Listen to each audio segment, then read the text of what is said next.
Ronald Reagan said, we're lucky not to live in pale and timid times. We've been blessed with the opportunity to stand for something. For liberty and freedom and fairness. These are things worth fighting for, worth devoting our lives to. I want to answer this young lady's question back here. Think about where we are. 31 out of 50 governors are Republican. I don't mean to say that Republicans are good or Democrats are bad, but 31 out of 50 Republicans tend toward protecting liberty, property, and self-governance. 69 out of 99 legislative bodies are Republican. Again, not that Republicans are good or Democrats are bad or the other way around, but they tend to espouse principles that secure the blessings of liberty and property and self-governance. Our problem is we don't know who we are. Thomas Jefferson said, when all things are drawn to Washington, small and great, foreign and domestic, it will render powerless the checks of one government on another and become as venal and oppressive as the government from which we separated. Why are we looking to Washington? We have 69 out of 99 legislative bodies under the control of a party that at least espouses that it exists to protect life, liberty, property, self-governance. This is a wonderful time to be alive. Yes, D.C. is a sandbox out of control. No doubt about it. No doubt about it. Senator Liggett did a wonderful job on the foundations of federalism. But if we got a sandbox out of control, we have to communicate at a sandbox level. You with me? Right? So let's think about this for a second. Let's think about what he said. I want you to stand up for a second. Humor me here.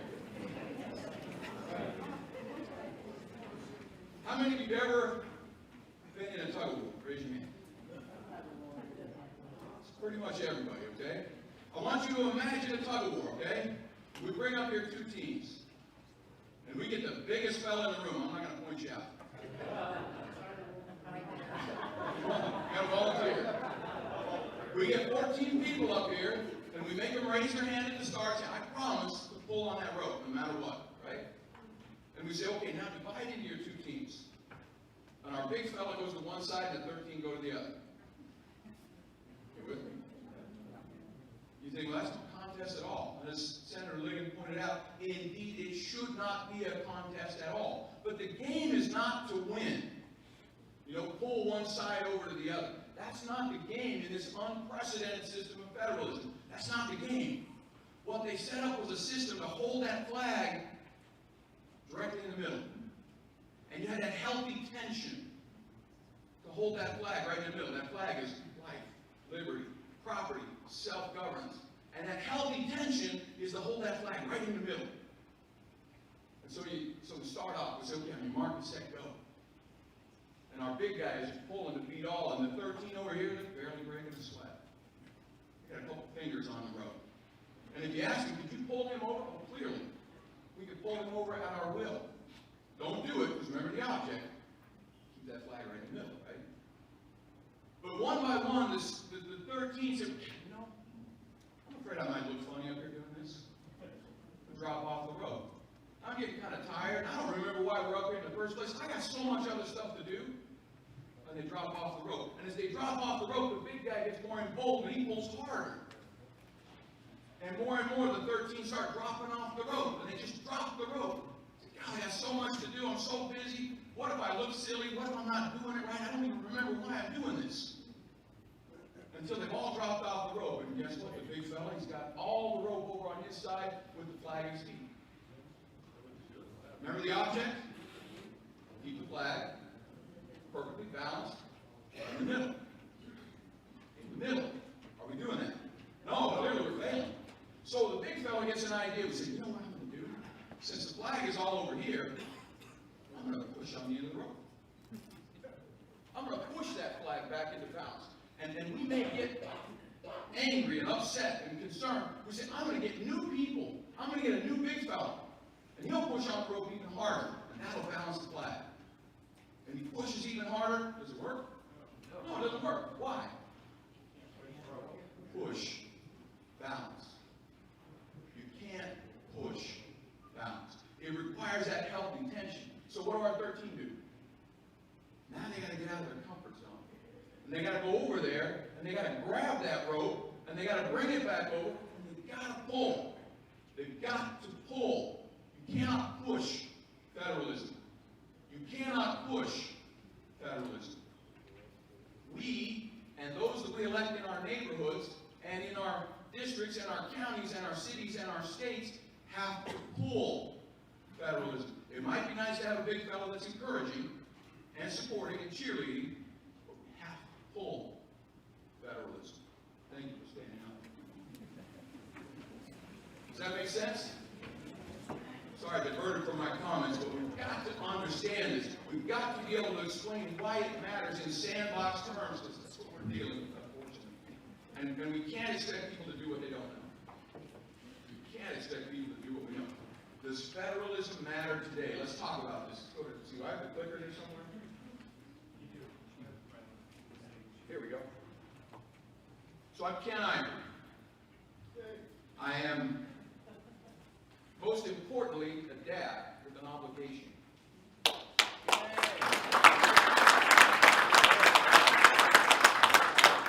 secure the blessings of liberty to my posterity. That's what I signed on to do. That's why I put my law practice aside. I had this nice life, you guys. I had this nice life. I used to go to girls' camp, scout camp. I actually made money. You know, it was really great. And then we signed on. Because I have an obligation, as do you, as do we all in our own sphere. Your obligation is as important as your sphere, as mine and Senator Ligon and others is in theirs. We all have a job to do. We all have a part to play in pulling on that rope. American Lands Council. I'm the state representative. I'm also the president of the American Lands Council. I passed a bill. Counties came to me and said, you've got to lead the charge on this. We've got an issue where the federal government controls more than 1/3 of the real estate in the United States of America. In a nation founded on liberty, property, and self-governance, the federal government controls more than 1/3 of the real estate in the United States. More than 50% of all land in the western United States, more than 67% of my state, more than 85% of the state of Nevada. I have counties that have less than 3% taxable land. Can you imagine?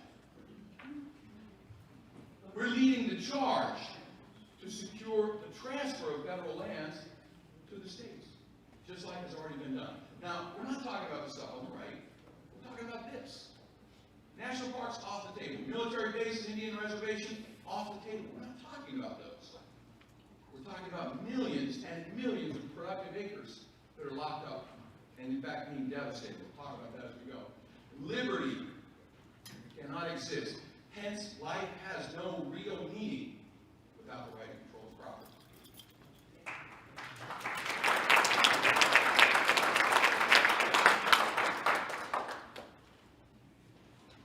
So I would submit to you that this is not a Western issue. The right and control of property. If we're pulling on that rope, I need you pulling on that rope for property and liberty as much as you need me in Utah pulling on that rope for your liberty and property and self-governance. Let me show you why this is not a Western issue. In fact, South Carolina did a resolution supporting the transfer of public lands. The Republican National Committee, unanimous resolution supporting the transfer of public lands. The National Association of Counties added to their platform the transfer of public lands, as did the American Farm Bureau. And hundreds of organizations, local, state, and national, have passed resolutions supporting the transfer of public lands. Let's look at why. Transfer of public lands is the only solution big enough, I would submit to you. Because as the Supreme Court said just last year, the constitutional equality of the states is essential to the harmonious operation of the republic. Think about that for a second. The oldest political tactic in the book, divide and conquer. Divide and conquer. If I can make some of you less powerful or at a disparity, now we can divide and conquer. The constitutional equality of the estates is essential to the harmonious operation of the republic, the Supreme Court said just last year. We have the opportunity to balance the federal budget and reduce and eliminate the national debt. We have that opportunity. I'll show you that. But this is where we're at. And we're adding $1 trillion a year in deficit, but in the accrual basis, we're adding $5 trillion a year in the obligations that are coming. This is serious. This is mission critical serious. Secure the domestic supply of natural resources. Right now, our military is wholly dependent, as are all your technology. All your technology, every piece of it requires rare earth minerals to operate. Our military technology requires rare earth minerals to operate. You know where 95% of them come from? China. How's that for a national defense strategy? But guess what? They're locked up all over the Western lands. We have more than, get this, $150 trillion in mineral value locked up in federally controlled lands, according to the Institute for Energy Research. We have the opportunity to achieve energy independence, to actually achieve energy independence, because, according to the Government Accountability Office, 2 years ago testifying to Congress, there is more recoverable oil just in Utah, Colorado, and Wyoming than the rest of the world combined, locked up in federally controlled lands. This is not a Western issue. We have the opportunity to protect our environment, wildlife, watershed, our recreational lands that are right now being devastated. Under failed federal policies, we're burning nearly 7 million acres of federal forest a year, destroying the watershed.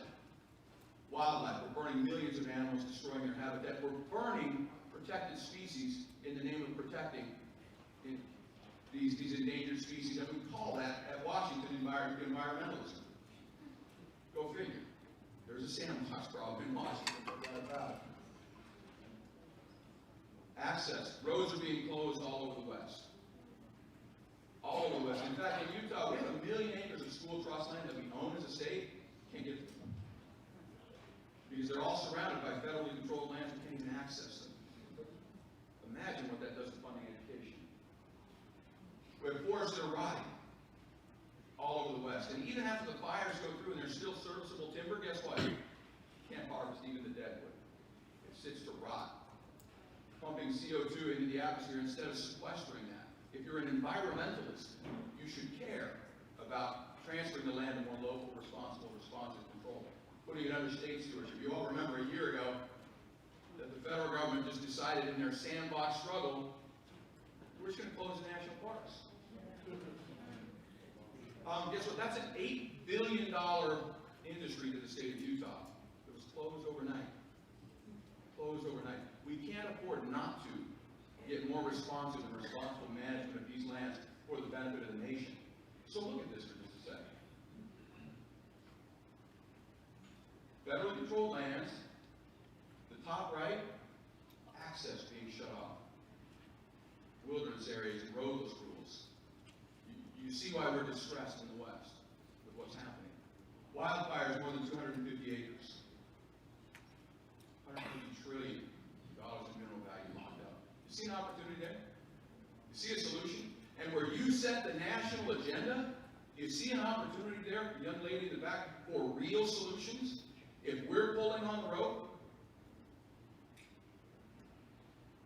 so you're the key. You are absolutely the key, because you have to vet candidates that have, number one, the knowledge and the courage to battle for, not battle against anyone or anything. You've got to forget the sandbox. It's too late for that. Things are too mission critical. They have to battle for liberty, property, self-governance. Through this transfer of federal lands to local control, you get better access, better health, and better productivity for the security of the nation. So, 3 self-evident principles, okay? Governments exist to secure these rights, which were endowed by our Creator. That's why government exists, to secure these rights. Governments exist among men, deriving their just power from the consent of the government. To secure these rights, governments exist among men. Governments, all governments. Well, what rights? Life, clearly. Liberty, clearly. Property, pursuit of happiness. That's what all the state constitutions said. That's what John Locke said. Life, liberty, property. Self-governance. That when any of these forms become oppressive, it's the right to alter or abolish them. That government resides here. That's the foundation. We've got 3 self-evident principles. Governments exist to secure these rights. Liberty cannot exist. Hence, life has no real meaning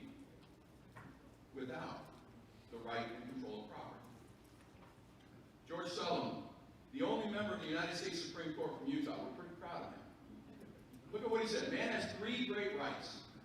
They're so interconnected as to be a single right. Because if you give a man his life, but you take away his liberty, take away all that gives life its meaning. If you give him his liberty, but take away the property, which is the fruit and the badge of his liberty, you still leave him a slave. Property is critical. The third fundamental, self-evident principle, the constitutional equality of the states is essential to the harmonious operation of the republic. We need equal states to pull on that road. Clearly they have no power, but if you can divide and conquer and separate them amongst themselves, we know what happens in the tug of war. But that healthy tension is critical if we have equal states.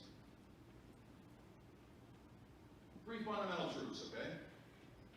The statehood terms. A lot of people say, well, somehow, I don't know what happened in the West, the federal government ran out of gas when it got to Colorado. And they just forgot how to dispose of land. The statehood terms are the same. Word for word, the same. It's already been done before.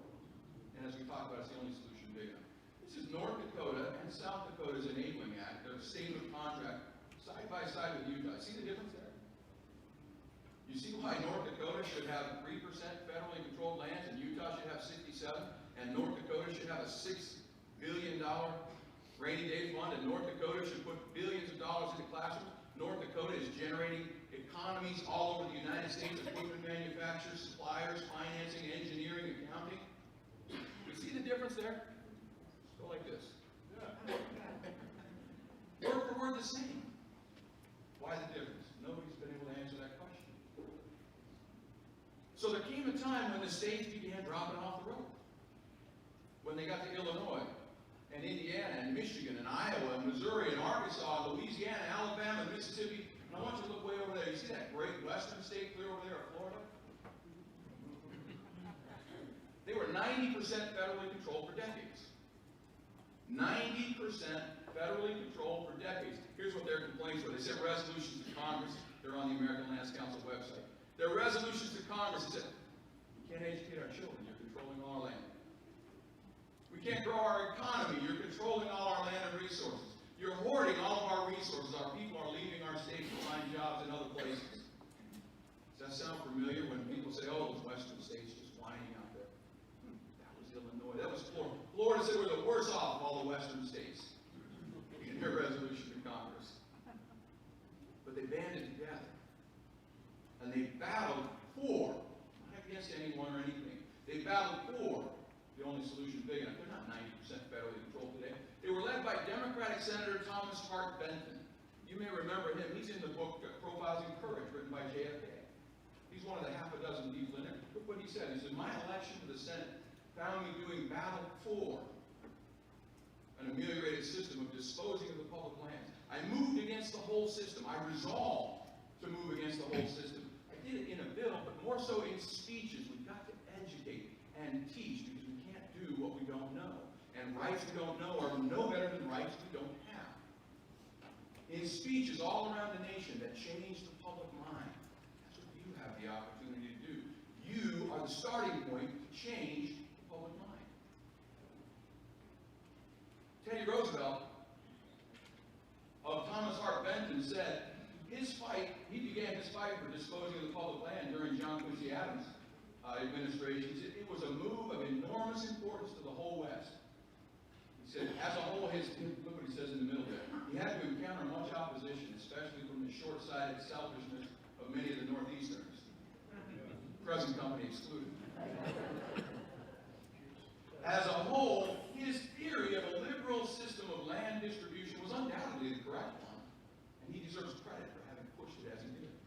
Illinois is not 90% federally controlled today. Florida is not 90% federally controlled today. Louisiana, Alabama, they have the exact same term in their Enabling Act with respect to the transfer of the federally controlled land. So we see this again.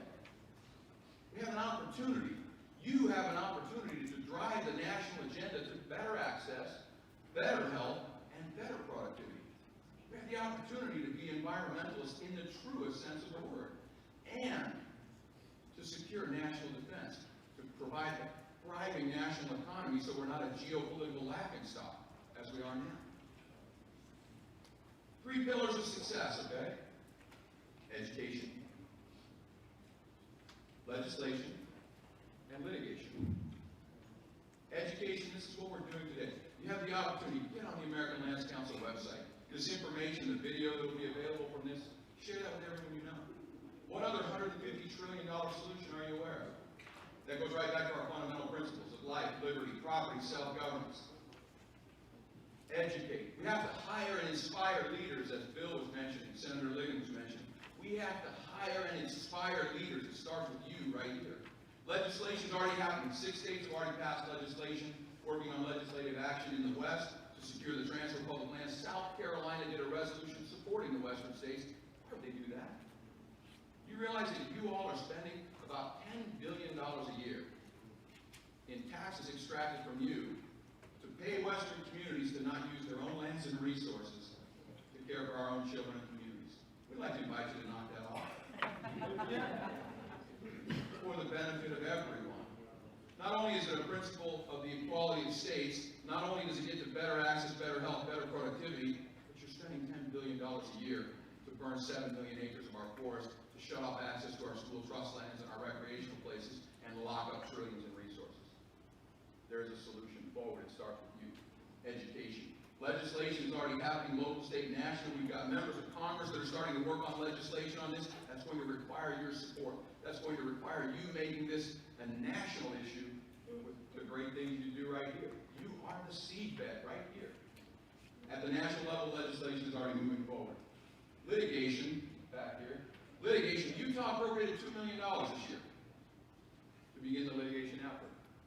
We have Supreme Court cases as recently as last year where they said the constitutional equality of the states. Our nation was and is a union of states equal in power, dignity, and authority. Just last year. 5 years ago, the Supreme Court said Congress doesn't have the authority to simply change unilaterally the terms of a state statehood, particularly where all the state's public lands are at stake. They don't have the authority. It makes sense to us, but to have the Supreme Court say that helps us out. Don't be fooled by the 3 myths. They say your land is arid. That's why you don't get your land. Your land is arid. Arid, Alaska, Oregon, Washington. These are law professors, political science professors. Your land is arid, therefore the federal government keeps it. You just gave up your land and statehood. You know those pioneers that went out there for liberty and property and self-governance? Their first act of statehood, they just gave up the land. They actually say these things with a straight face. And then they'll say, well, you can't manage your own land. Like they can. Yes. Thank you. Like they can, right? A lot more we can talk about that. Time's running low. But these are Alabama's Enabling Act, same terms. Louisiana, same terms. Nebraska, same exact language that they say is the reason that we shouldn't be able to control our own land. It's all available on the website. North and South Dakota, word for word, the same as Utah, Montana, Washington. States. Nevada just finished a study a couple months ago. Utah study comes out in a couple of weeks. States already manage millions of acres of public land.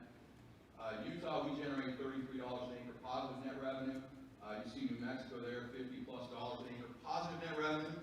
Federal government, well, they lose 91 cents an acre. And they say we can't manage land. Well, clearly, we can't afford to manage the land the way the federal government does, with policies that are managed by litigation. We can't afford not to manage the land the way states already manage millions of acres. More charge. I love this one. I love this one. When they say you can't afford to manage these lands. The state of Washington has its own forestry department. Look down in the lower left there. The state of Washington is only, mind you, only 1,283 times more effective at generating revenue per acre than the U.S. Forest Service. And yet the argument is the states can't afford to manage their own lands. Clearly we can't afford not to. Public policy statement on the website. When people bring up issues, oh, you're going to sell off all the land. No, federal public land becomes state public land for multiple use with local planning for better access to health productivity is available on the website. 3 things you can do. Sign up for the website. Get on there right now, join the team. This is an issue that is a solution. It's a real solution based right in our fundamental principles. Get on the website, sign up. You can text sign to 801. Oh shoot, I'll go to slide in just a second. And then also get on the Facebook page. Share that with others. Education is critical, and you are the key.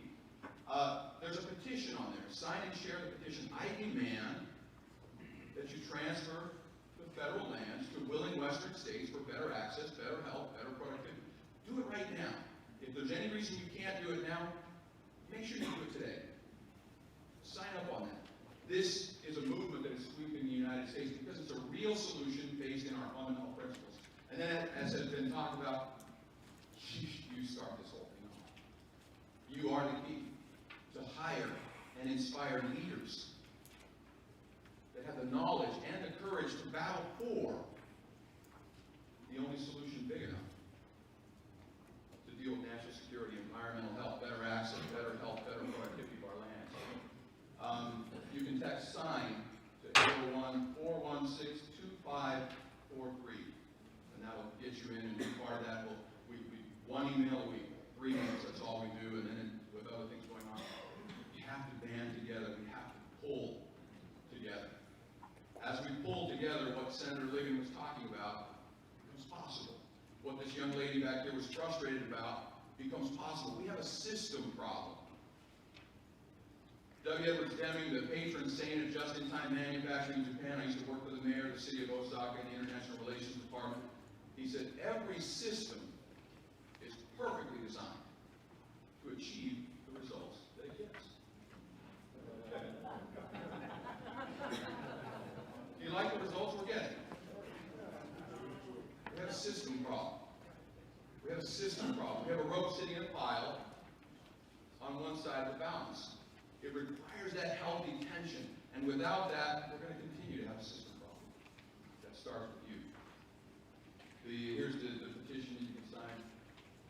Thomas R. Benton said, but the members of Congress from the new states he was talking about, Illinois, Florida, Louisiana, Alabama, Mississippi, the new states, should not intermit their exertions or vary their policy, but should fix their eyes steadily upon the period of the speedy extinction of the federal title of all the lands within their respective limits.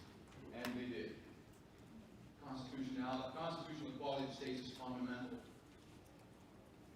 Nation was and is the Union of States, equal in power, dignity, and authority. Thomas Jefferson's in this little book.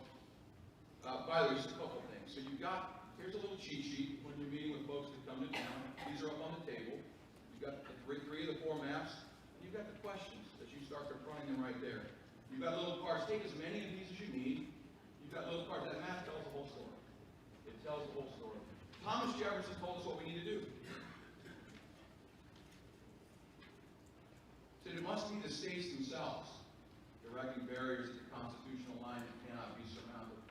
And John Dickinson, a founder that's too little remembered, he said the government of each state is and is to be sovereign and supreme in all matters that relate to each state only, and subordinate fairly in those matters that relate to the whole, and it will be their own faults.